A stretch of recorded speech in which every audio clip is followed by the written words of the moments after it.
Hello, Ram Ram ji, नमस्कार जी। मैं दिगंबर राज भारती जी महाराज, astrologer राज महाराज। चलिए क्लास चालू करते हैं। क्लास में क्या क्या है देख लेते हैं। कैमरा को ऐसा घुमाया जाएगा और इसको ब्लैक बोर्ड को बड़ा कर दिया जाएगा। इतना ही है ना ब्लैक बोर्ड? ठीक है।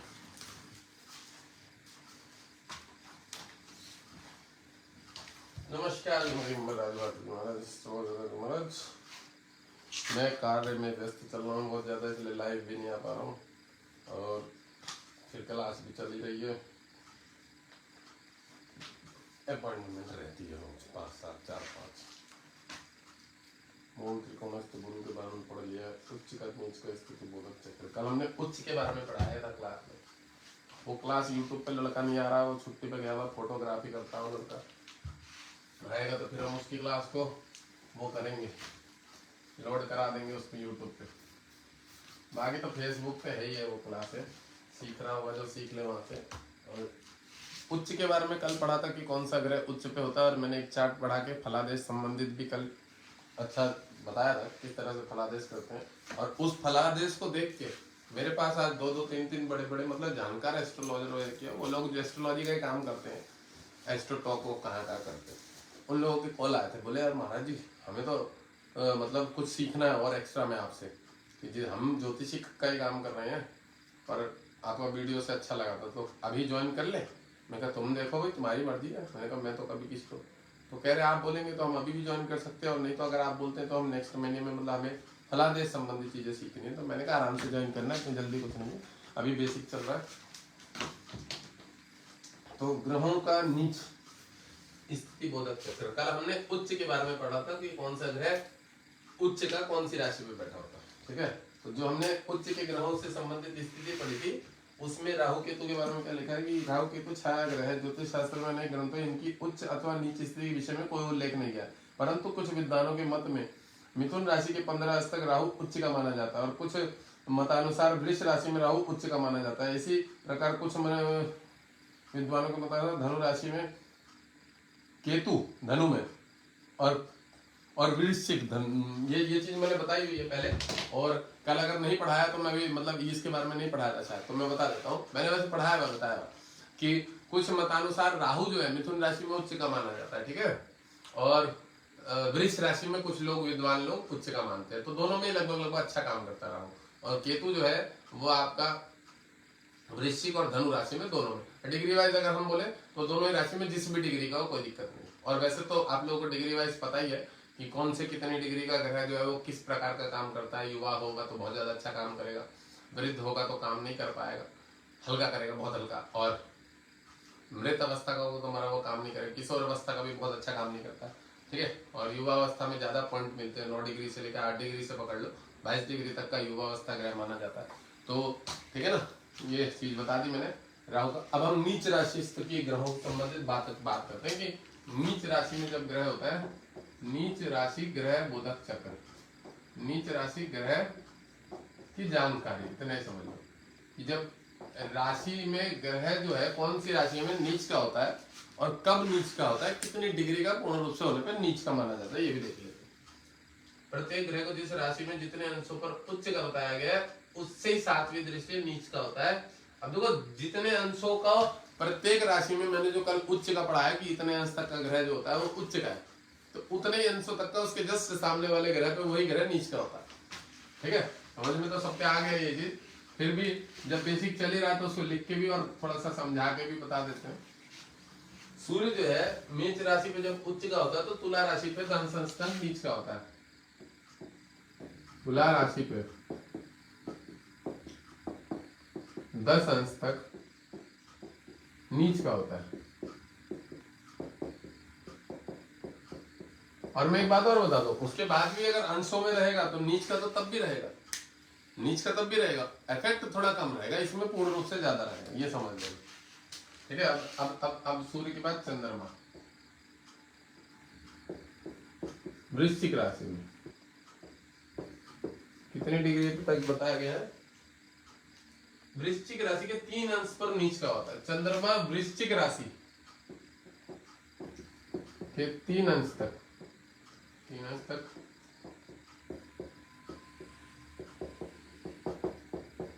नीच का होता है मंगल। मकर पे उच्च का होता है, तो ये मंगल है। कर्क राशि पे होगा ना? नहीं, हाँ कर्क पे होगा। कर्क पे नीच का होता है कितनी डिग्री तक है?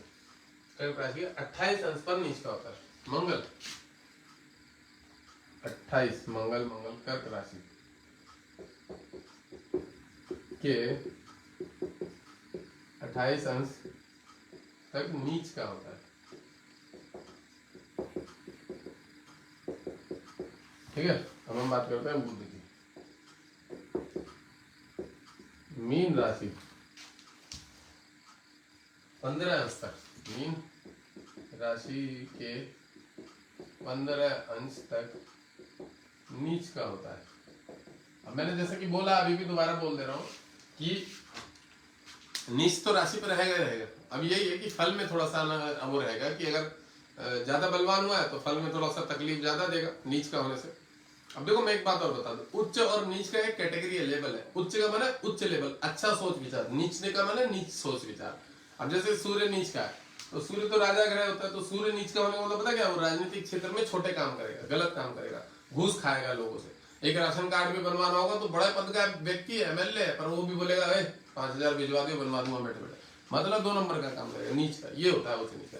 अब मैं बताऊं, नीच का बहुत लोग कहते हैं कि रत्न नहीं पहनना चाहिए। मैंने नीच के कितने लोगों को रत्न पहनाया और बढ़िया लाभ दिलाया। अगर वो शुभ ग्रह लग्नेश पंचमेश भाग्येश तो नीच का रत्न भी पहन सकते हैं, उसमें कोई समस्या नहीं। वो शरीर शुरू में कोई भी नीच का ग्रह का रत्न पहनोगे तो उसको जैसे ही बल मिलेगा तो नीच कैटेगरी को थोड़ा सा बढ़ा देगा, और वो शरीर स्वास्थ्य के लिए अच्छा है। वो शरीर स्वास्थ्य के लिए अच्छा है, और वो आपके ऊपर है कि आपकी जो नीच प्रवृत्ति है उसको खत्म करो, उसको गलत को मत काम में मत जाने दो। कोई नीच बन रहा है कर्मों से और कोई नीच कर्म प्रारब्ध के अनुसार उसका वो ग्रह होके आया है, इसमें दोनों में अंतर है। आप क्यों नीच बन रहे हो? कौन कह रहा है आपको गलत काम करने के लिए? चोरी चकारी डकैती करने के लिए कौन बोल रहा है? छोटा सोचने के लिए कौन बोल रहा है? ग्रह का विषय पिछले भोग जन्मों के अनुसार अगर आपका ग्रह नीच हो गया तो आप उसको नीच में मत लो, उसको उच्च में लो। अच्छे विचार रखो, अच्छा काम करो। वो ग्रह शुभ है तो तकलीफ नहीं देगा। बहुत सारे मैंने देखा हुआ है, पंडित लोग हैं या जो भी ज्योतिष लोग हैं, वो लोग क्या काम करते हैं, स्टोन मना करते हैं। आज भी एक व्यक्ति का आया था, कह रहा जी मेरा नीच का है, वो विदेश के थे, ऑस्ट्रेलिया से, मेलबोर्न था, कौन सी जगह का था। तो मेरे से कहते हैं कि गुरुदेव मेरा ये वाला ग्रह नीच का है, तो किसी ने मुझे, पंडित जी ने मना किया था। मैंने कहा देखिए जी दोनों ही ग्रह नीच के थे उनके, गुरु और सूर्य। मैंने कहा सुनिए, ये 2 ही ग्रह पॉजिटिव है जो आपको संभालेंगे। करेंगे दोनों अंगूठियां मेरे पे बनी पड़ी है, पर मुझे किसी ने मना किया था नीच का। मैंने कहा देखो उन पंडित जी को उस लेवल तक ही आता है चार्ट देखना। अब मेरे पास क्या सिर्फ एस्ट्रोलॉजरी चार्ट दिखवाते हैं, जो देखे दिखाए बैठे हैं सब चीजों के जानकार है, वो लोग मेरे से कुंडली से संबंधित गाइडेंस लेते हैं। और मैंने कहा सिर्फ मैं पंडितों की बात नहीं कर रहा हूँ, उनको तो मैं 3-13 में नहीं गिनता। जो बड़े बड़े विद्वान है, आचार्य पंडे हैं बनारस में, जिनके वंश वाइज ये सब चीजें चली आ रही है ज्योतिष वोतिष के, मैंने कहा वो भी मेरे से डिस्कस कर लेते कि महाराज जी हमें एक चीज बात करनी है आपसे, हमने देखा आपको नॉलेज है। मैंने कहा कर लो, कोई दिक्कत नहीं। और सबका टाइमिंग वही है, अपॉइंटमेंट के हिसाब से चलता हूँ मैं। स्पेशल कोई कितना ही वीआईपी हो, एक बार मेरे से फोन करे कोई, मैं महाराष्ट्र से मंत्री बोल रहा हूँ, मैंने कहा होगा तो अपने लिए टाइम ले लियो, मंत्री होगा तो अपने लिए होगा, मेरे से टाइम ले लेना, बात कर लेंगे। कह रहा मैं पीओ से, यहाँ से पीएमओ से बोल रहा हूँ, फलाना बोल रहा हूँ। मैं कहा चल निकल, पीएमओ नंबर भी उसका वीआईपी था। मैंने कहा टाइम नहीं है मेरे पास, बाद में बात करेंगे। उसका फोन नहीं आया। मतलब मेरे पास वीआईपी तो होगा अपने लेवल का वीआईपी, तेरे जैसे वीआईपी हम लोग मानते।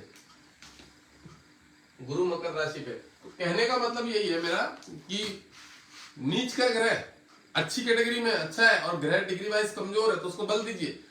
ग्रह का बलवान होना और उच्च पद पे होना, दोनों में बहुत अंतर है, लोग यही नहीं पकड़ पाते।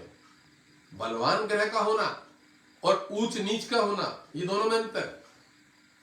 मैं सन्यासी हूं, दिगंबर सन्यासी हूं, कुटीर सन्यासी हूं। हमारे नागांव में कुटीर होते हैं, एक कुटीर सन्यास अलग है, मतलब उच्च लेवल का पद होता है। बात समझ। अब जैसे मैं समझ लो कि मेरा सांडिल्य गोत्र है घर से, और अभी भूर्भुवा गोत्र हो गया सन्यास में, तो एक नॉर्मल साधु बनना, कपड़े पहन के उस पद पे आग्रह होना, और एक नागा दिगंबर सन्यासी हो जाना, तो इसमें अंतर है कि वो भी साधु है, मैं भी साधु। तो मैंने, मेरा लेवल थोड़ा सा बढ़ गया, वो मेरे से शायद थोड़ा सा नीचे लेवल पे, मतलब अभी छोटा है, समझ रहे। हमारे में क्या होता है संतों में, मैं आपको बता दूं, जो मेरे गुरु का नाम है निरंजन देव, वही मेरे जो आचार्य गुरु हैं, जो मेरे खुद के गुरु हैं, उनके भी गुरु का नाम वही निरंजन देव है।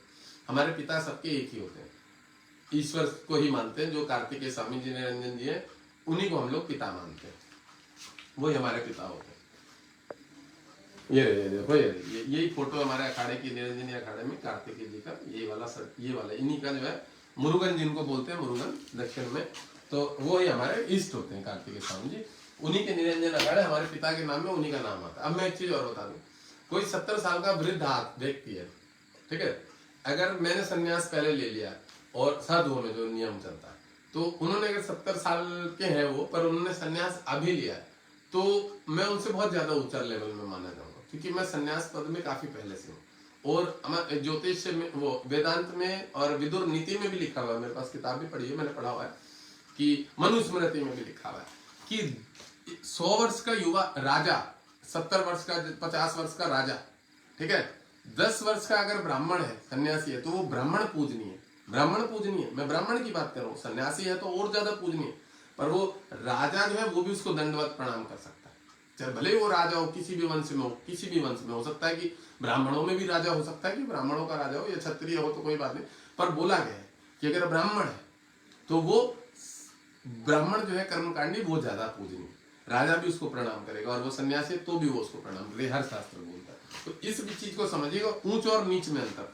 उच्च का होना, उसका पद ऊंचा है ग्रह का, उसका स्वभाव भी अच्छा है, उसका नेचर भी अच्छा है, वो सोच विचार में भी बहुत अच्छा है, वो कोई भी ग्रह हो। अब वही अगर नीच का है ग्रह, तो वो उस पद का व्यक्ति था, राजा ही था, पर उसने चोरी चकारी करी है 2 नंबर, इसलिए उसकी कैटेगरी नीच की हो गई, और वो लगने से तो वो शुभ है, वो अशुभ नहीं है। शुभ अशुभ में और ऊंच नीच में बड़ा अंतर है। लोग इस मतभेद में भी ज्योतिष बेवकूफ बन जाते हैं, पता ही नहीं रहता, बहुत डिस्टर्ब हो जाते, ठीक है। तो मेरा काम ये है तो कंफ्यूजन को सॉल्व कर देना। गुरु मकर राशि में 5 अंश का नीच का होता है।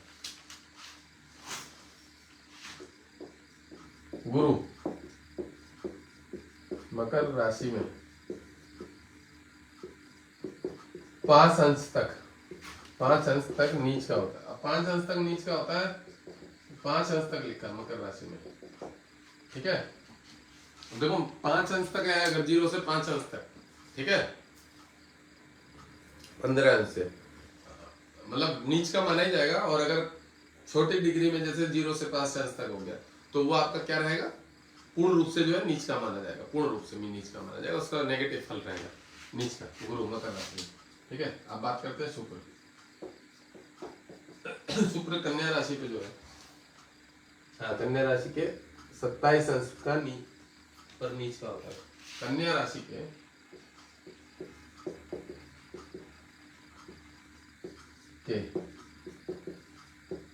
27 अंश तक नीच का होता है। अब यही अगर 28, 29, 30, 1, 2, 3 डिग्री का है, तो फिर नीच का नहीं माना जाएगा, मतलब उतना ज्यादा गंदा रिस्पॉन्स नहीं रहेगा। शनि जो है मेष राशि को ना, मेष राशि में 20 अंश पर नीच का होता है।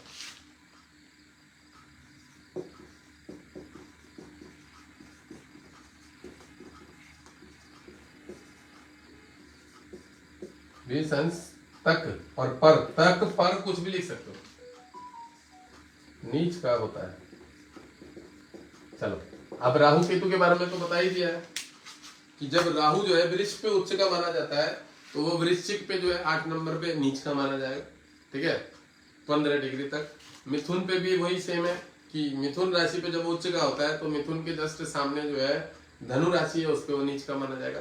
तो कुछ विद्वान केतु को जो है धनु और वृश्चिक राशि पे उच्च का मानते हैं, तो उसके जस्ट सामने वृष राशि और मिथुन राशि है, तो उस पे ये दोनों ग्रह केतु जो है नीच के माने जाएंगे, ठीक है, खराब माने जाएंगे। चलो लिख लेना, ये खुद से लिख लेना, ये खुद से लिख लेना, क्योंकि राहु केतु के बारे में किताब में नहीं पढ़ाया गया, छाया ग्रह। अब वो उसको अगर हम ये बोले कि वो किसी भी राशि पर उच्च नीच का नहीं भी होता है, तो भी इसमें कोई संशय वाली बात नहीं है, इनके बारे में उच्च नीच का लिखा गया, और ये बेसिक नॉलेज है, इसकी नॉलेज होनी चाहिए। राहु केतु को अगर हम नहीं भी माने ना, तो कोई हमारे समस्या नहीं है, ठीक है ना। जो 7 सर्वाधिक जो दृष्टा ग्रह है, 7 ग्रह जो है सर्वाधिक दृष्टा, राहु केतु छाया ग्रह है, उनका विशेष प्रभाव है, पर वो पिछले कर्मानुसार और ग्रह के स्वभाव के अनुसार है कि वो किसकी राशि लेके बैठे हुए, किसकी छाया लेके बैठे हैं। वो छाया ग्रह, वो दूसरे ग्रह की छाया लेके उसका फल देते हैं। बहुत सारे ग्रह मुझे लोग कहते हैं मेरा राहु बड़ा अच्छा है, किसी ने बताया पंचम भाव में बैठा, मैंने कहा पंचम भाव में बैठा, पर बैठा किस राशि पे, देख सूर्य, सूर्य की राशि पे तो शत्रु होता है, तुझे उग्र बनाएगा, तेरे कॉन्फिडेंस लेवल को हाई करेगा और उसी के द्वारा तेरे को ओवर कॉन्फिडेंस मिला के नुकसान दे देगा, बढ़िया नुकसान दे देगा मोटा। हाँ यार ये बात तो सही कह रहे हो गुरुदेव, मैं ओवर कॉन्फिडेंस में नुकसान ले जाता हूँ, खा जाता हूँ काफी। तो मैंने कहा बेटा यही तो वो काम खराब कर रहा है। अब तुझे किसी ने अच्छा बताया क्या ऐसे? मैंने कहा एक बात बता, राहु तो सूर्य को ग्रहण लगाता है, और जब जब राहु सूर्य को ग्रहण लगाता है तब तब लोगों को मना किया जाता है जिसके सूर्य वाले होते हैं कि चल तुम देखने मत जाना ग्रहण को, तुम्हारी आंखों पे इफेक्ट पड़ सकता है, तुम्हारे सर पे इफेक्ट पड़ सकता है, ब्रेन पे इफेक्ट पड़ सकता है, और सच में पड़ता है। मेरा सूर्य लगने जब जब सूर्य ग्रहण लगता है तो शरीर में हमारे बहुत ज्यादा तकलीफ देता है उस समय शरीर में। उसमें बोला गया कि सूर्य को प्रबल करो, जाप करो बैठ के घर में बैठ के जाप करो, और राहु के निमित्त या सूर्य के निमित्त कुछ वस्तु निकाल दो दान के लिए जिसको आप दान करते हैं, तो इससे आपका ग्रह आपको नेगेटिव इफेक्ट नहीं देगा। राहु की भी वस्तु निकाल दो, सूर्य की भी वस्तु निकाल दो। सूर्य के लिए आटा होता है, गेहूं होता है, राहु के लिए बाजरा हो गया, या और भी कोई हो गया आपका, सरसों हो गया, या तेल हो गया, सरसों का हो गया, तिल हो गया, इस टाइप की कोई वस्तु सरसों राहु के लिए दान करने के लिए निकाल के रख दो। इससे आपके ऊपर नेगेटिव इफेक्ट नहीं होता, वो चाहे सूर्य का हो तो चंद्रमा का, जो भी ग्रहण हो, ठीक है ना, उसमें वो लाभ देता है। चलो नीच के बारे में मैंने बता दिया। अब नीच के बारे में सूर्य नीच का उच्च का एक स्थिति बोधक चक्र भी बना देते हैं, इस टाइप से एक ब्रैकेट में बना देते हैं, ये वाला ग्रहों का उच्च और नीच स्थिति बोधक चक्र ये भी बना देते हैं, इससे भी थोड़ा सा ज्यादा समझ में आएगा।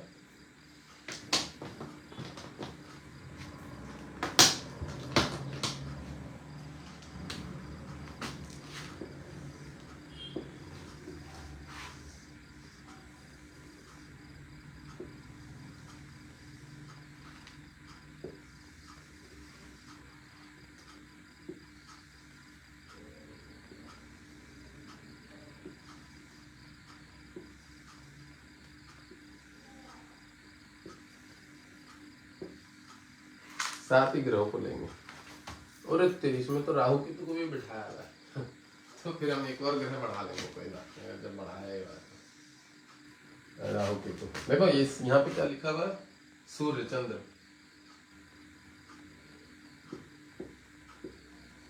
सूर्य चंद्र मंगल बुध और उच्च का ग्रह नीच का ग्रह, ठीक है। बुध के बाद आपका हो गया गुरु, बृहस्पति, शुक्र, शनि, राहु, केतु, ठीक है जी।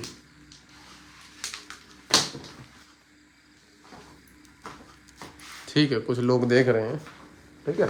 अब उच्च जो है सूर्य मेष राशि को उच्च का होता है। अब देखो मैं यहाँ डिग्री नहीं लिखूंगा, डिग्री क्यों नहीं लिखूंगा, थोड़ा सा भटका वाला, और मैंने पहले भी बोला हुआ है कि बच्चों को सरल तरीके से सिखाओ। डिग्री में क्या ना आप बंधन में बन जाओगे, एक्स्ट्रा दिमाग में नॉलेज ये बढ़ जाएगी कि यार कितनी डिग्री का उच्च का होता है, कितने के उसके बाद का नीच का होता है, तो वो एक अलग एडवांस विद्वता है, विद्वता। वो जो जानकार है ज्योतिष लोग हैं उनको तो पता ही है, पर अगर आप उसके अलग भी फलादेश करोगे तो बहुत अच्छा फलादेश कर पाओगे।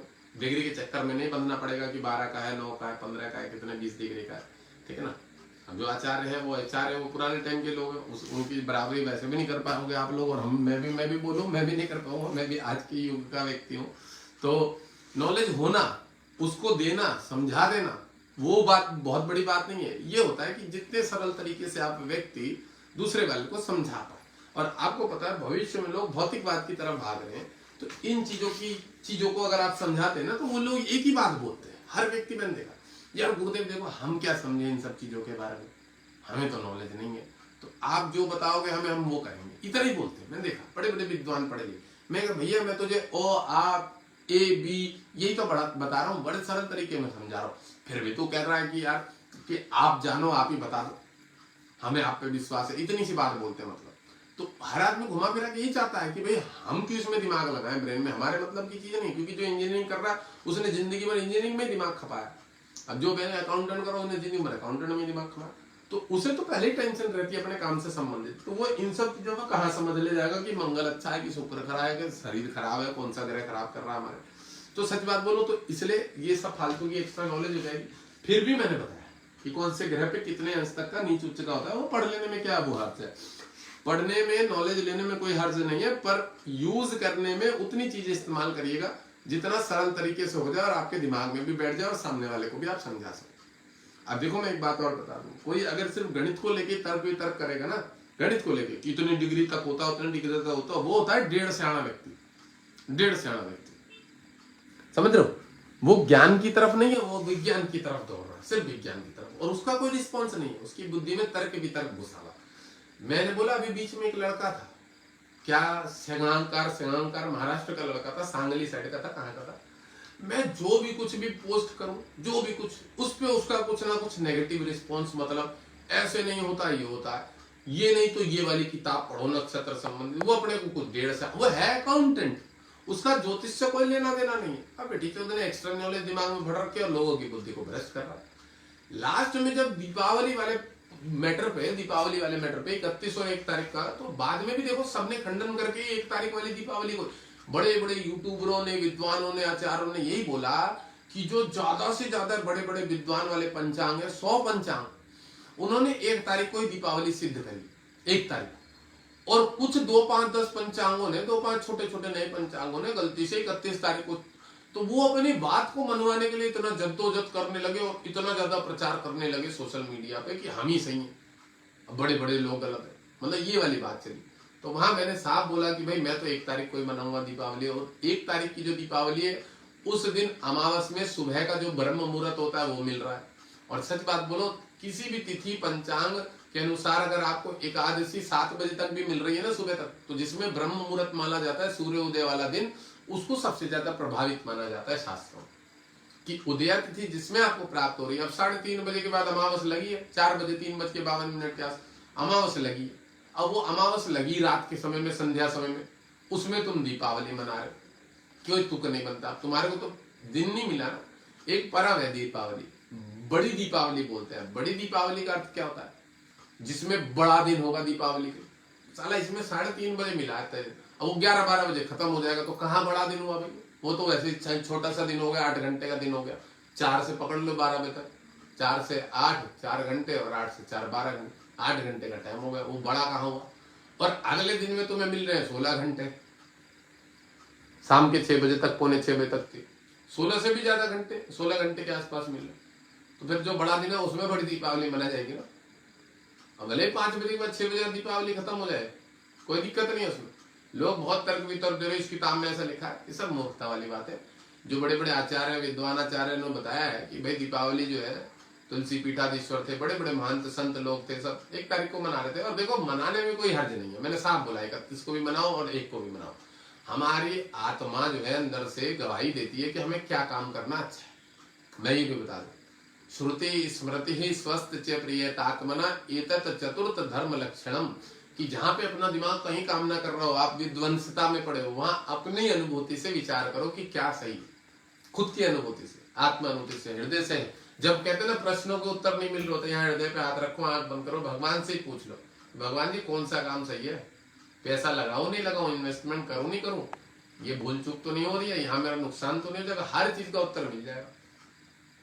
बाकायदा वही है, पैसे देने ज्योतिष को, भाई साहब बता दो थोड़ा क्या करूं, घर लेना नहीं लेना, ये वाला पैसा लेना नहीं लेना, बुद्धि तो वही भ्रष्ट है ना। एस्ट्रोलॉजर इतने हो गए दुनिया में। बाकी बताया गया है कि श्रुति स्मृति स्वस्थ च प्रियतात्मना एतत् चतुर्थ धर्म लक्षणम, वेद प्रथम लक्षण, वेद, जिसने वेद पढ़ा वो पहले ही अपने आप ज्ञाता है, उसको पता है क्या करना नहीं करना। स्मृति, वेदों का जो जानकार है, जिसने पुराण पढ़े हैं, स्मृति पढ़ी है, जो थोड़ा बहुत जानकार है, जिसकी बुद्धि जागरूक है। स्मृति का अर्थ होता है जो बुद्धि में हमारे विचार आता है, स्मृति। तो वो आता कहां से? जब हमने वेद पढ़ा होगा, वेदांत पढ़ा होगा, तभी तो स्मृति हमारे अंदर है पहले से वो चीज। फिर एक तीसरा लक्षण बोला गया स्वस्थ। स्वस्थ का अर्थ पता क्या होता है? जो सुबह सही तरीके से उठता है, नहाता है, धोता है, बढ़िया तरीके से रहता है, भले उसमें कोई किताब नहीं पढ़ी, मतलब धार्मिक व्यक्ति है, वो स्वस्थ, हमेशा स्वस्थ स्थिति में, वो कभी गलत डिसीजन नहीं ले सकता। चौथा लक्षण बताया प्रिय आत्मना। अब मान लो जो आदिवासी आदमी है, गरीब आदमी है, उसने ना शास्त्र पढ़ा ना वेद पढ़ा, सोने लेने में भी उसका, सुबह नहाने धोने सोने में भी उसका टाइमिंग ठीक नहीं बन रहा है, क्योंकि वो लेबर आदमी है बेचारा, मेहनत ज्यादा देर तक करता है, सोता रहता है। तो चौथा लक्षण बताया गया प्रिय आत्मना, कि जो तुम्हारी आत्मा को प्रिय लगे वो करो। अब उसकी आत्मा को प्रिय कर लग रहा है कि मैं एक साइकिल खरीद के लेके आ जाऊं और मेरे काम पे जाने के लिए, वो क्या इसके लिए तिथिवार निकलवाने जाएगा? ऐसे बहुत सारे मूर्ख मिलते हैं मुझे, व्यक्ति लोग जो ये छोटे छोटे प्रश्नों को ज्योतिष से जोड़, अबे चूतिया के वहां गाली निकलती है लोगों के प्रति। 2 कौड़ी का आदमी पुसड़ी के गोबर खाता है क्या? मैं वहां बोलता हूँ लोगों को, तब बोलते कि आप गाली देते हो। देता हूँ ना गाली। तुम्हारे माँ बाप ने तुम्हें बहन चो वीर से पैदा किया है कि घास से बना के, और तुम्हारे अंदर शरीर में चर्बी भर दी है बस। रोटी खाया करो, रोटी दिमाग। ये फास्ट फूड खाने वालों की बुद्धियां काम नहीं करती है। मैं टाइट करता हूँ, मैं वेदांती हूँ, मैं आचार्यों के साथ रहा हूँ, मैं धर्म का पालन करने वाले व्यक्ति हूँ, मुझे गलत बर्दाश्त नहीं है। साफ बात बोलो, मेरे ग्रह ऐसे हैं। तो जो छोटे 2 कौड़ी के नपुंसक लोग होते हैं, हिजड़े होते हैं, उनके लिए मैं एकदम से एक्टिव हो जाता हूँ कि बेटा पुरुषार्थ बनो, पुरुषार्थी बनो, हिजड़ों वाली बातें ना करें। मुझे खराब लगता है। सारा संसार में जीरो, एक पुरुष के ऊपर 10 परिवार के घर के मेंबरों का दायित्व होता है, एक पुरुष के ऊपर। तो अपना दायित्व समझो, अपने आप को समझो, अपने ग्रहों को प्रबल करो। मेरे को मंगल इरिटेट, ठीक है, नपुंसकता आ रही है तेरे अंदर, मंगल को इरिटेट करता है। गुस्सा उस व्यक्ति को आता है जो सात्विक होगा, जो जानकार होगा। स्वाभाविक होता है, गुस्सा करना नहीं पड़ता। जैसे अभी आ गया, ये गुस्सा नहीं है, ये स्वाभाविक है, नेचुरल है। ये गुस्सा नहीं है। गुस्सा चिड़चिड़ापन होता है, लड़ाई झगड़ा होता है। गुस्सा इरिटेशन होती है, विचलितता होती है। विचलितता नहीं है, ज्ञान। ये गुस्सा नहीं है, ये मेरे अंदर का अहम है, ये मेरे अंदर का ज्ञान है, नॉलेज है, जानकारी है। बात समझ में आ रही है? चीजों को समझना। ये जो है ना, ये मेरे अंदर अहम है। अहम का मतलब समझ लो, शिवोहम। मैंने जो तत्व ज्ञान की प्राप्ति करी है वो मेरा ज्ञान, जो दूसरे के लिए हमेशा उपकारी होगा, लाभकारी रहेगा, लोगों का भला करने वाला होगा। तो ज्ञान हमेशा अपना भी उपकार करता है, दूसरों का भी भला करता है। और यही पुरुषार्थ आपके अंदर हो तो नपुंसकता नहीं है, लड़कियां पैदा नहीं होंगी, पुत्र ही पैदा होंगे, बच्चे ही होंगे। वो आपके कुल का वंश बढ़ाएंगे और आगे आपका नाम करेंगे। जो हिजड़े हो रखे हैं, जो नपुंसक हो रखे हैं, उन लोगों की कमी है। वो रोते रहते हैं, ये हमारे तो लड़का नहीं पैदा हो रहा। उन लोगों को विटामिन बी और डी की पावर बढ़ानी चाहिए। पढ़ रही है आजकल हमें कि भैया तुम ये स्टोन पहनो, तुम्हारी इस पावर बढ़ेगी। ये शास्त्रों। अब तो हर प्रश्न को तुमसे एक साइकिल खरीद के आओ, उसको भी तुमने कहां जोड़ दिया? ज्योतिष से जोड़ दिया। अरे भैया, ज्योतिष से जोड़ दिया, बहुत बड़े मूर्ख हो तुम। तुम्हारे सामने एक बच्चा रो रहा है, उसकी आत्मा देखो कि उसकी आत्मा उस साइकिल के पीछे। वहां कोई तिथिवार नक्षत्र काम नहीं करते, तुम एक भला का काम कर रहे हो। तुम्हें कोई योग की जरूरत नहीं, तुम लोहा खरीद के ला रहे हो, लकड़ खरीद। उसकी आत्मा में इतनी पावर है कि सारे दोषों को खत्म कर दी कि उस बच्चे की आत्मा में भगवान है उसके अंदर। तो हम साक्षात भगवान की सेवा कर रहे हो। ये सोचो, ज्ञान की बहुत आवश्यकता है। बहुत मूर्ख बैठे हैं साथ, इसलिए बुद्धि हमारी थोड़ी सी डिस्टर्ब हो जाती है उनके चक्करों में। चलो, मेष राशि सूर्य और तुला राशि नीच का,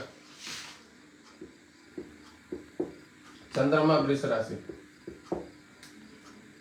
वृष से इधर हो गया वृश्चिक राशि। अब डिग्री नहीं लिख रहा हूं मैं, डिग्री वैसे बता ही दिया पहले, ठीक है। मंगल मकर राशि पे उच्च का होता है, कर्क राशि पे नीच का होता है, बुध कन्या राशि पे उच्च का होता है, ठीक है। मीन राशि पे नीच का होता है। यही है ना भाई, मैं भी भूल जाता हूँ। नीच का होता है, ठीक है। गुरु जो है चंद्रमा कर्क राशि पे उच्च का होता है। वृश्चिक नीच का किसका होता है? कर्क। मकर राशि पे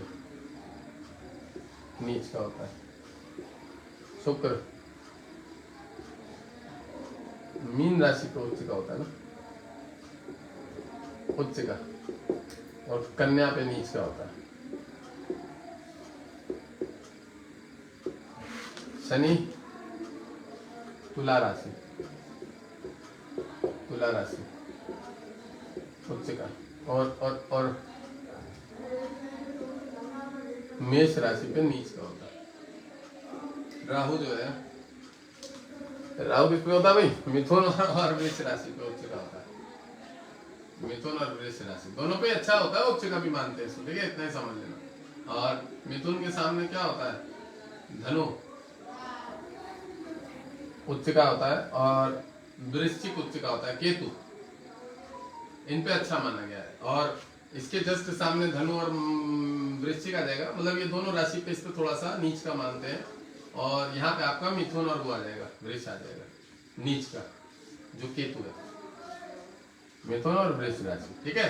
चलो, ये लिख लेना, बुधक चक्र और ज्ञान। तो देखो भाई, ज्योतिष में सबसे बड़ी चीज है तुम्हें एक अच्छा ज्योतिषज्ञ बनना, हमेशा के लिए विद्वान नाम करके जाना जिंदगी में, अपने माँ बाप का अपने शरीर का कह सकते हो कि आपने जो इस शरीर में ढांचे में जन्म लिया इसका सही सदुपयोग करके जाना है तो ज्ञान की बड़ी आवश्यकता पड़ती है, जो कि वेदांत का ज्ञान होता है, जिसको कि गीता उपनिषद शास्त्रों से प्राप्त किया जाता है। योग वशिष्ठ की किताब पढ़ लो, ठीक है, योग वशिष्ठ की विदुर नीति पढ़ो, उसमें समझ में आएगा क्या सही है क्या गलत है, क्या कर्म अच्छा है, ठीक है। महाभारत पढ़ लो, बहुत अच्छा आपको ज्ञान प्राप्त होगा कि सही क्या है, सही कर्म क्या है, फिर विहित निषिद्ध कर्म क्या है, क्या विहित है और क्या निषिद्ध है।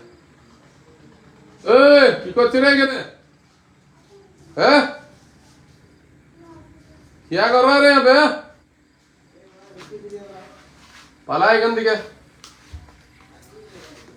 चलो इसको मिटो देते हैं।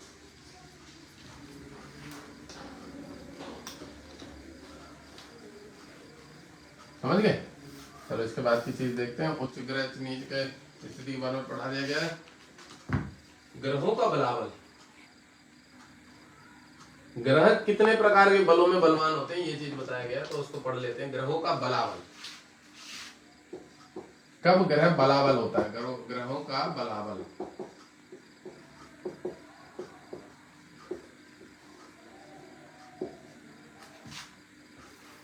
प्रत्येक ग्रह उच्च का होने पर अधिक बलवान होता है। देखो कितना बढ़िया बात देखा, प्रत्येक ग्रह उच्च का होने पर अधिक बलवान होता है, ठीक है। उसके बाद क्या लिखा हुआ है, उसके बाद यदि वह मूल त्रिकोण का होता अपनी राशि में। अब देखो मैंने पहले ही बता दिया था कि उच्च का ग्रह जो है, मैंने पहले ही बता दी चीज, मेरे को नॉलेज थी पहले। देखो मैं थोड़ा सा क्या होता है, मैंने बहुत साल पहले ये सब चीजें पढ़ी है, तो मैं भी कई बार कंफ्यूजन में आ जाता हूँ कि यार मैं सही पढ़ा रहा हूँ कि नहीं पढ़ा रहा हूँ। पर जो चीजें मैं पढ़ा देता हूँ वो सच में सही होती है। इतना है मतलब मैं इतना दिन में दिमाग में मेरी एक गंदी आदत है, छल कपट नहीं रखता हूँ, 3-13 नहीं रखता हूँ कि मुझे किताब पहले से देखूं। अभी फ्री हुआ, मैं बात कर रहा था किसी व्यक्ति से, फोन काटा, मैंने कहा भाई 8 बज गए, चलो मैं अब जा रहा हूँ लाइव क्लास में।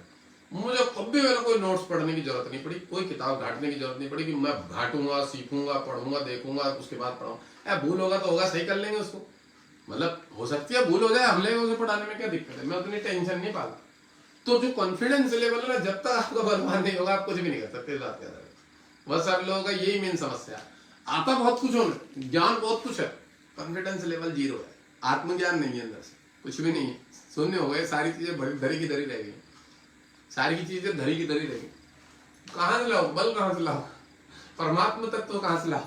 उसके लिए तो योग बल, उसके लिए तो सात्विक कर्म, उसके लिए तो ईश्वर से जुड़े रहना, धर्म कर्म का पालन करना, बनावटी बातें से दूर रहना, 3-13 से दूर रहना, निर्मल मन जन सोहि मोहि पावा, मोहि कपट चल छिद्र न भावा। ये सूत्र जिंदगी में अपनाने, चाहे कहीं नहीं पढ़ना किसी चक्कर में। लोग मुझसे कहते हैं ना आप गाली देते हो, मैं 3-13 से परे रहता हूँ भाई, मुझे किसी से कोई मतलब नहीं। जहां मुझे 3-13 छल कपट वाले लोग मिलते हैं मैं उनको सुना देता हूँ, मैं सुना देता हूँ। अच्छा एक बात बता दूं, मैं मेरे मेन गाली देने का कारण, एक बहुत बड़ा कारण बता दूं। मैं ज्ञानी हूं, मुझे नॉलेज है, और सामने वाले के कर्म मेरे सामने बात आते ही ना, सामने वाले की 2 बातें पकड़ते ही मेरे पास, उसकी बातें पकड़ते ही उसके अंदर का छल कपट मुझे शो होने लग जाता है कि इसने लोगों को कितना ठगा हुआ है, अपनी बातों से कितनों का दिल दुखाया हुआ है, कितनों का नुकसान दिया। उसको मैं बिल्कुल भी वो नहीं देता उस व्यक्ति को, वो कोई लेडीज हो या कोई पुरुष हो, किसी भी पद पे बैठा व्यक्ति, मैं उसको कभी भी मैंने अपनी तरफ से वो नहीं दिया, पश्चर नहीं दिया कभी भी अपनी तरफ से उसको, मतलब उसमें हाजी नहीं किया। कोई भी व्यक्ति हो, कितना ही बड़ा उच्च पद का नेता हो, मेरे पास आया हो, कितना ही बड़ा कोई नेता, कुछ भी हो, कोई भी लेवल का व्यक्ति हो, आया भी होगा, मैंने उसको रिस्पॉन्स अच्छे से नहीं दिया, कभी नहीं दिया। अगर वो 2-3 नंबर वाला दिख गया मुझे, सात्विक नहीं है, ठीक नहीं है, व्यवहार ठीक नहीं है, उसके अंदर अनुकूलता ठीक नहीं है, उठने बैठने का तरीका ठीक नहीं है, समझते हो, स्थिरता नहीं है, दिख रहा है कि भाई गड़बड़ है और इसके कर्म इसके ऐसे हो गए कि इसने पाप किया हुआ, मतलब वो हमें थोड़ी सी सामने बैठने से आंखों से ये होता है विद्वान लोगों का, वो उसको नहीं घाटता। आपने देखा होगा पहले के जो आचार्य लोग गद्दी पे बैठते थे, उनके पास कोई ऐसा व्यक्ति गया उसको भगा देते थे, चल कल आना, जा तेरी औकात ही नहीं हमारे सामने खड़ा होने की, कल आना।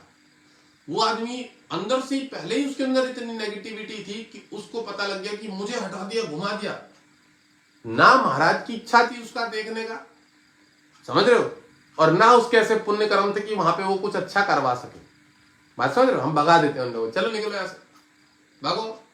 एक दिन आया था मेरे पास एक टीएमसी का नेता, पर्सनल असिस्टेंट था किसी नेता का, बड़ा मंत्री का कोई असिस्टेंट आया था मेरे पास, गाड़ी आई थी, 2-2 3-3 गाड़ियां। मेरे को किसी रंजीत सर ने फोन किया यही टाउन के बोले कि महाराज जी ऐसे ऐसे कोई आ रहा है, तो उनको थोड़े से कुंडली दिखाए।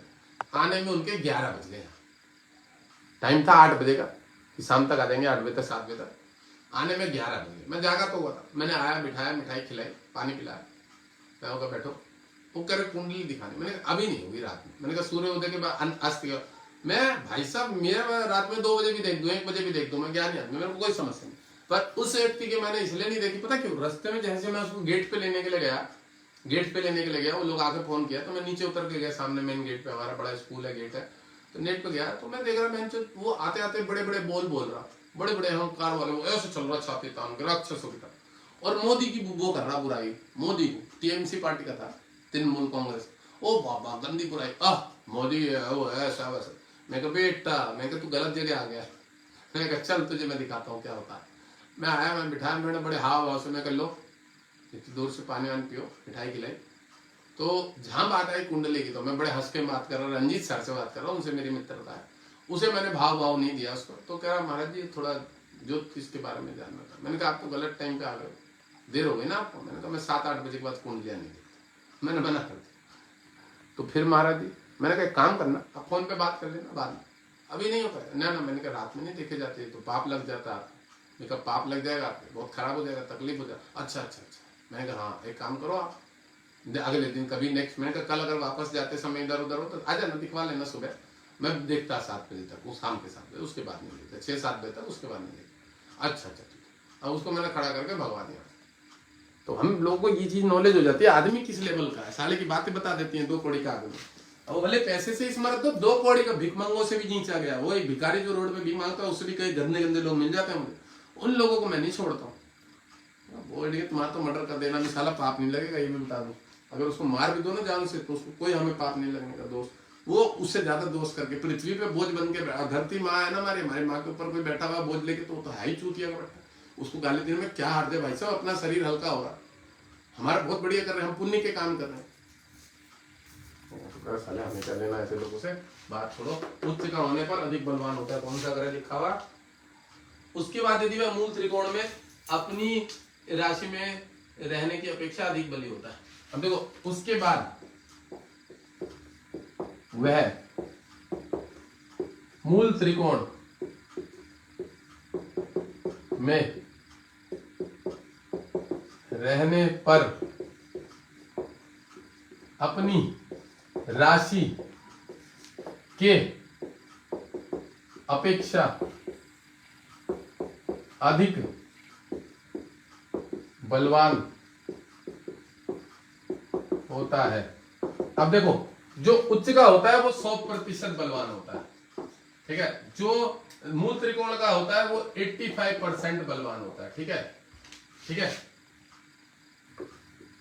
अपने खुद के घर पर ग्रह पर बैठा हुआ ग्रह स्वराशि, स्वराशि बोलते हैं जो अपने खुद की राशि पे बैठा होता है, खुद के घर पे बैठा होता है, स्वराशि पर बैठा हुआ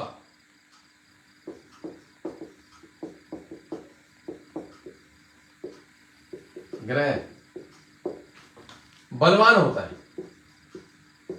इसको हम सिर्फ बलवान लिखेंगे, अधिक बलवान, पूर्ण बलवान ये सब नहीं लिखेंगे, बलवान होता है। इसको हम कितना देखेंगे, इसको हम देखेंगे 70% बोल सकते हैं, ये 70% तक बलवान फल देगा ही देगा। 70%, 10-20-30% दूसरे नेगेटिव ग्रह को देकर होंगे तो उसको काट देंगे फल को, बाकी अगर स्वराशि पे बैठा हुआ तो बलवान हो, अपेक्षा बलवान। तत्पश्चात स्वक्षेत्री ग्रह बलवान होता है, तो ये मैंने लिखवा दिया इसको, स्वक्षेत्री स्वग्रह यही बोला जाता है, स्वराशि, ठीक है। अब देखो इसके बाद बहुत बढ़िया बात लिखी हुई है, इसको मिटो देते हैं, लिख लेना, इसको लिख लेना, ये लिखने वाली चीज है और इससे बहुत अच्छा समझ में आएगा, जो पढ़ने वाले विद्यार्थी हैं वो लिख लेना। और देखो भैया, ये ज्योतिष वोतिष अपनी जगह रही है। मेरा मेन एक आदमी पता है क्या होता है कि जो गीता का हम लोगों ने वो किया है, अध्ययन किया है, गीता की प्रकृति को समझा है, अपने अंदर उतारा है। गीता स्वगीता, इतना गीता सुगीता कर्तव्य किमन्य शास्त्र विस्तरे या स्वयं पद्मनाभस्य मुख मुखार वृंदे सुचा। इसका अर्थ यह है कि गीता जो है वो पढ़ने की चीज नहीं है कि उसको हम पढ़े। गीता हृदय में धारण करने की चीज है। गीता आपको मनुष्य से महामनुष्य बनाएगी, मानव से महामानव बनाएगी और फिर देवता बना देगी। ये गीता का असली मर्म है और रस है, जिससे आप निखर जाते हो। और गीता सच में निखार देती है। देखो मैं एक बात बता दूं, जो परमात्मा से जुड़ गया, वेदांत से, ईश्वर से, वेदों के अंत को जो जानने की इच्छा रखता है, उस पे भगवान की, देवी देवताओं की कृपा अपने आप ही स्वतः बरसती है। हम लोग ये जो भोग ऐश्वर्य पाने के लिए इधर उधर वो कर रहे हैं ना, मेहनत कर रहे हैं कि हमें घर मिल जाए, मकान मिल जाए, गाड़ी मिल जाए, तो जिस पद पे हम लोग अच्छे पद पे चल रहे हैं, वहां स्वतः सब कुछ प्राप्त हो जाता है। ये सब बहुत छोटी तुच्छ चीज है। इसकी इच्छा कामनाएं आकांक्षा सब मर जाती है। ये सब कामना आकांक्षाएं कि गोल्ड पहनना, सोना पहनना, ये जोड़ना, वो जोड़ना। और मान लो इन चीजों से अगर आप मुक्त हो गए तो आप तो फिर तो बहुत बड़े उच्च लेवल के सन्यासी टाइप के हो गए ना। अगर आप ये इच्छा कामनाओं से मुक्त हो गए, विरक्त हो गए कि भैया ये ठीक है, मेरे लिए 4x5-8 का घर भी उतना ही बढ़िया है मेरे लिए, और ये बहुत बड़ा है कमरा भी मेरे लिए उतना ही अच्छा, मुझे क्या करना है, मुझे ईश्वर का भजन करना है। जितनी छोटी व्यवस्था हो उन चीजों में भी मैं खुश रहना सीख जाऊं, तो आप ज्ञानी हो गए। ज्ञानी हो गए। आपको क्या लेना देना संसार की वस्तु से। आज किसी की बात चल रही थी, कह रहे भाई साहब मैं कमाता तो अच्छा हूँ, 60-50 हजार रुपये मेरी तनख्वाह है, पर वही है कि मेरा 30 हजार का तो लोन ही चला। मैंने कहा जब तू नंगा जन्म लेके आया था, कितने पैसों की गड्डी लेके आया था? एक ही बात पूछ दी मैंने, जब तू जिस दिन मैं नंगा जन्म लेके आया था, कितने रुपए गड्डी लेके आया था ऊपर से, आसमान से? चुप हो गया क्या? नहीं। तो मैं कहती हूँ यहाँ पे तेरे अगर मान ले तो 50-60 कमा रहा है, 30 हजार तेरे लोन में जा रहा है किस्त। मैंने उससे भी तो कोई काम किया हुआ है ना। हाँ, तो मैंने कहा बेटा जा रहा है तो जाने दे, उसमें क्या, तू कौन सा लेके आया हुआ है? यहाँ का पैसा यहीं रहेगा और लेन दे तो यहीं रहता है, सांसारिक है वो, उसमें क्यों इतनी टेंशन लेता? मैं जो तेरे शरीर के लिए अच्छा है, शरीर स्वास्थ्य अच्छा रहे, उस पर फोकस कर। उल्टे सीधे रख तो मैंने रखे एक पन्ना और एक गोमेल, मैंने गोमेल तुझे बेकार कर देगा, मार देगा। 5 दिन पहले पहनाया किसी ने, उसकी डेट टाइम नहीं है, जो हाथ से दिखवाता रहता। अब सरकारी आदमी है, इसके पैसा रहता है तो बुद्धि भ्रष्ट होती है इधर उधर। मैंने उसको बोला सुन एक काम कर, माणिक पहन सिर पे एक रख। उसके बाद भी बड़ी बड़ी, मैंने कहा पहले पहन ले, दोबारा पैसे नहीं लगेंगे, पहन के मुझे इसका रिस्पॉन्स बता कि शरीर स्वास्थ्य ठीक है कि नहीं है। कह रहा माणिक पहनने से शरीर तो ठीक रहता है पर पैसे ज्यादा खर्चे होने लगते हैं। मैंने कहा एक बात बता, शरीर ज्यादा इंपॉर्टेंट है या पैसे ज्यादा इंपॉर्टेंट? नहीं शरीर इंपॉर्टेंट। तो मैंने कहा जब चूतिया तो खुद ही कह रहा है कि शरीर ज्यादा अच्छा रहता है, तो शरीर की स्टोन को पहनना।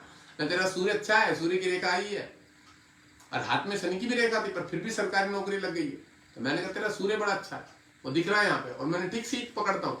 मैं हस्तरेखा में बहुत अच्छी चीज पकड़ता हूँ, मुझे मूर्ख ही मिलते हैं फिर भी साथ। अब बताओ पैसे के चक्कर में कह रहा है कि माणिक जो खर्चा करा। मैंने कहा भाई माणिक छठे घर में अगर बैठा होगा, पैसा अगर खर्चा ही करा तो शरीर की रक्षा करेगा। रोग ऋण शत्रु कर्जे से वहां शत्रु अंता होता है, कुछ नहीं होने देगा, तो हमेशा संभाल के रखेगा। कह रहा मेरी हड्डी कमजोर हो गई है, कैल्शियम। तो मैंने कहा बेटा वो सूर्य को अगर दूसरे अन्य ग्रह नुकसान दे रहे होते तो हड्डी कमजोर हो जाती है, विटामिन बी डी बढ़ा ले, पुखराज पहन ले, माणिक पहन ले। मैंने कहा तू पहले माणिक पहन, फिर मुझे बता कि कैसा लग रहा है, क्या लग रहा है, फिर मेरे से चर्चा कर। मैंने कहा कोई पैसे नहीं लगेंगे, मैं फिर तुझे सही तरीके से गाइड कर दूंगा, क्या करना कितना करना सब बता दूंगा।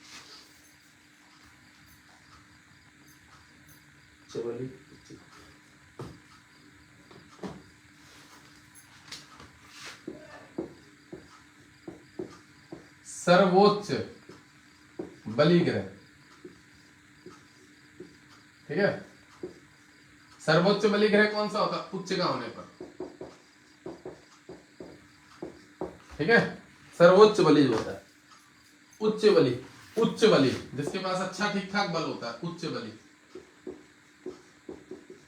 मूल त्रिकोण, वो भी मैंने सबसे पहले पढ़ा, मूल त्रिकोण का ग्रह कौन सा होता है, कितना होता है, पढ़ लेना उसे। उसके बाद क्या लिखा? दिग्बल बलि, अपने नक्षत्र के घर के रहने पर।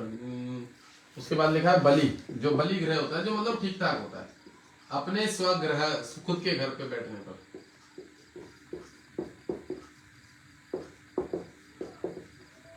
अपने खुद के घर पर रहने पर, मतलब देखो कि गुरु है तो धनु राशि मीन राशि में बैठा तो खुद की राशि है उसकी, समझ रहे हो ना, तो वहां अच्छा माना जाएगा। और मंगल है, मंगल वृश्चिक का खुद की राशि में बैठा है, मेष राशि में बैठा तो स्वग्रह है, वो भी अच्छा माना जाएगा। अब नीच का ग्रह, ये ग्रहों की 4 अवस्था होती है। इसके बाद में क्या लिखा, नीच का होने पर कि मतलब खराब, नीच की राशि पे होने पर, अब किस में होता है वो पढ़ लेना। नीच की राशि में होने पर, ठीक है, बस यही है। ये ग्रहों की 4 अवस्था होती है। दिग्बल ग्रह कब होता है, दृग्बल होता है, बलाबल में और भी ज्यादा बलवान, उसके बारे में भी पढ़ाऊंगा, वो भी अभी आएगा, आने वाला है।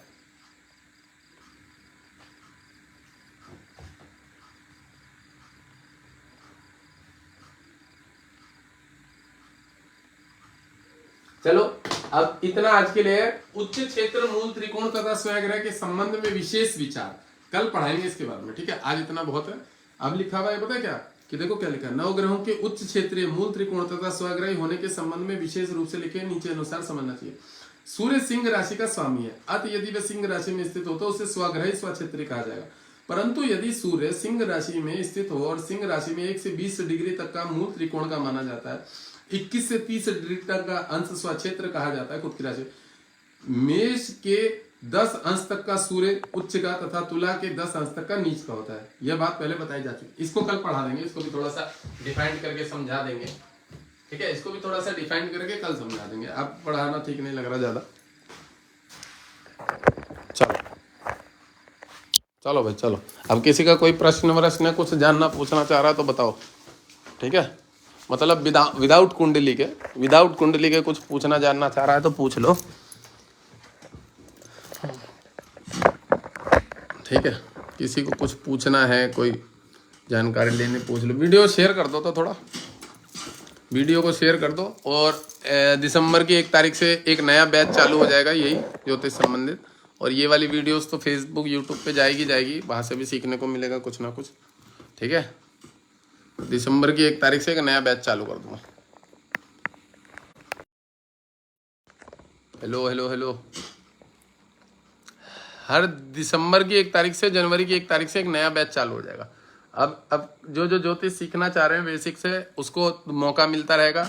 उसको इस ग्रुप में भी ज्वाइन कर दूंगा, थोड़ा एक्स्ट्रा नॉलेज भी मिलेगी एडवांस वाली। और जो नया एक ग्रुप बनाऊंगा उसमें भी ज्वाइन कर दूंगा दिसंबर की 1 तारीख से, ठीक है। तो ज्योतिष सीख सकता है जो भी व्यक्ति जुड़ना चाहे। हाँ, मैं पहले ही बता दूं, कोई मेरे से पर्सनल अगर सीखेगा एस्ट्रोलॉजी संबंधित व्हाट्सएप के ग्रुपों में, उसका मैं चार्ज लूंगा। और जो मेरे साथ जुड़े हुए बच्चे हैं, मैं पहले बता दूं, उन लोगों को उनकी कभी भी कोई भी जिज्ञासा है, कुछ भी सीखना है या कुछ भी जानना है, कुछ भी चीज़ें, तो मैं उन लोगों को मैं बता दूं, मैं पूर्ण रूप से हैंडल करता रहता हूँ। मतलब वहाँ मैं कोई वो नहीं दूंगा, क्योंकि मुझे ध्यान रहता है कि कौन व्यक्ति जुड़ा हुआ है, कौन मुझे फीस दे रहा है, किसका मैं खा रहा हूँ। तो जिसका खाएगा उसको पचाना भी पड़ेगा ना भाई। कहते हैं जिसका खाता है उसका गुण गाना पड़ता है, तो झट सी बात है। तो हम जिसका खा रहे हैं आज के समय में, जिसकी फीस मिल रही है, उसको हम हमेशा जिंदगी भर थोड़ा कह सकते हैं कि उसको गाइड करते हुए चलेंगे। कभी भी कोई जिज्ञासा रही तो उसको सॉल्व कर दी जाएगी। अब जो ग्रुपों में जुड़ा हुआ है, उन्हें बहुत सारे लोग ये देख रहे होंगे, जो कुछ लेडीज वेडीज हैं ज़्यादा सीखने वाली हैं, वो वहाँ पे भी सीख रही होंगी यूट्यूब पे, फेसबुक पे। तो वहाँ तुम शायद हो सकता है अधकचरे रह जाओ अधकचरे रह जाओ, थोड़ा बहुत हो सकता है, क्योंकि पूर्ण रूप से ज्ञान ना भी मिल सके। तो जिन्होंने क्लास ज्वाइन करी है वो मैं विशेष करके दे दूंगा नॉलेज। और अभी बेसिक है, बेसिक को तो मैं यहीं पे अच्छे से समझा रहा हूँ, बाकी सिखा दूंगा, ऐसा कुछ नहीं कि नहीं सिखाऊंगा, और बढ़िया करके सिखा दूँ। फलादेश करने वाला, जैसे कल लास्ट वाली चीज़ मैंने पढ़ाई थी, फलादेश करना, एक चार्ट उतारा था कुंडली में, कितना बढ़िया करके समझाया था। तो ज्योतिष में बहुत अच्छी अच्छी चीज़ें समझ में आती है धीरे धीरे। एक्चुअली में लोग तो सब पैसा कमाने के लिए ज्योतिष सीख रहे हैं। सबसे बड़ी बात तो यही है कि ज़्यादातर लोग हैं कि हमें थोड़ी सी नॉलेज हो जाएगी फलादेश संबंधित, तो हम कुंडलियाँ देखना सीख जाएंगे, लोगों की कुंडलियाँ देखेंगे। तो मैं ये नहीं कह रहा हूँ, जिसका जैसा अपना मतलब है, जो जिसका जैसा मन है, कुंडली देखना सीखना चाहे, पैसे कमाना चाहे या जो भी करना चाहे, वो उसका अपना मैटर है, सीख सकता है, ठीक है। दिसंबर की 1 तारीख से एक नया बैच चालू कर दूंगा मैं। और जनवरी में भी कोशिश करूंगा एक छोटा सा नया बैच चालू कर दूं। चलता रहेगा, जो जो सीखने वाले व्यक्ति जुड़ना चाहें जुड़ सकते हैं।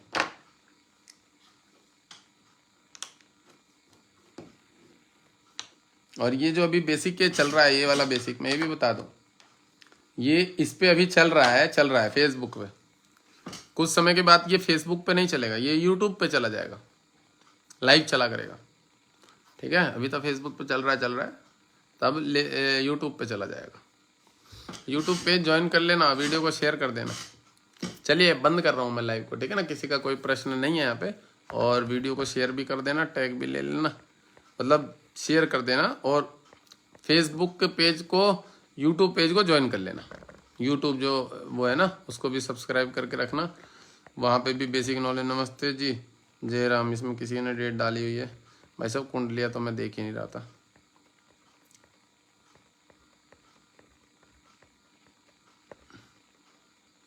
शुक्ल की राशि में कैसा रहते हैं, ये क्या प्रश्न है भाई? गलत प्रश्न है।